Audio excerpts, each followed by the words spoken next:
Megastar Chiranjeevi అంటే వెంటనే మనకు గుర్తుకొచ్చేది తాను చేసే పోరాటాలు, డాన్సులు. కేవలం ఈ 2 అంశాలతోనే కోట్లాది మంది అభిమానులను ఆయన సంపాదించుకుని మెగాస్టార్ స్థాయికి ఎదిగారు. 'పసివాడి ప్రాణం' చిత్రంలో బ్రేక్ డాన్స్ వేసి కొత్త ట్రెండ్‌ని సృష్టించారు. తర్వాత 'కొండవీటి దొంగ'లో స్లో మోషన్ డాన్స్ వేస్తూ మరో ఒరవడిని ప్రవేశపెట్టారు. 'గ్యాంగ్ లీడర్'లో 'వాన వాన వెల్లువయే' పాటలో స్టెప్స్ మరో ఎత్తుగా ఉంటాయి.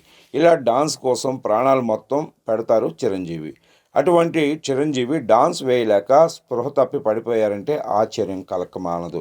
కానీ ఇది నిజంగా జరిగింది. ఇది ఎప్పుడు ఎక్కడ జరిగిందో ఆ వివరాలు ఇప్పుడు తెలుసుకుందాం. కె. రాఘవేంద్రరావు దర్శకత్వంలో అశ్విని దత్ నిర్మాతగా 'జగదేక వీరుడు అతిలోక సుందరి' అనే సినిమా వచ్చి సంచలన విజయం సాధించింది. చిరంజీవి, శ్రీదేవి జంటగా నటించారు ఆ సినిమాలో. ఆ సినిమా విడుదల తేదీని కూడా ముందుగానే ప్రకటించేశారు.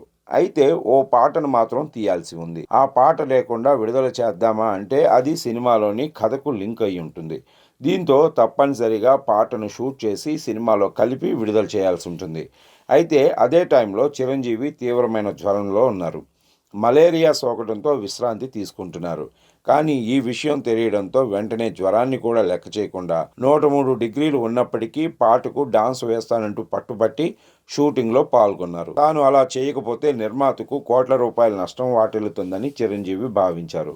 అలా తీవ్రమైన జ్వరంతో చిరంజీవి పాటకు డాన్స్ వేశారు. షూటింగ్ జరిగే సమయంలో ఎన్నోసార్లు అదుపు తప్పి కింద పడిపోయారు. షూటింగ్కు వచ్చేటప్పుడు ఆయనతో పాటు ఓ వైద్యుడిని కూడా వెంట తెచ్చుకున్నారు. చివరకు ఎలాగోలాగా చాలా పర్ఫెక్ట్గా పాటను పూర్తి చేశారు. అనంతరం అక్కడే స్పృహ తప్పి పడిపోయారు. దీంతో అక్కడికి దగ్గరలోనే ఉన్న విజయ ఆసుపత్రికి తరలించి చికిత్సనందించారు. దాదాపు 2 వారాల తర్వాత చిరంజీవి కోలుకున్నారు. సినిమా విడుదలై సంచలన విజయాన్ని అందుకుంది. చిరంజీవికి వృత్తిపై ఉన్న నిబద్ధతకు ఇది నిదర్శనం. చిరంజీవి నిబద్ధతపై ఎంతోమంది దర్శకులు, నిర్మాతలు, హీరోలు కొనియాడారు.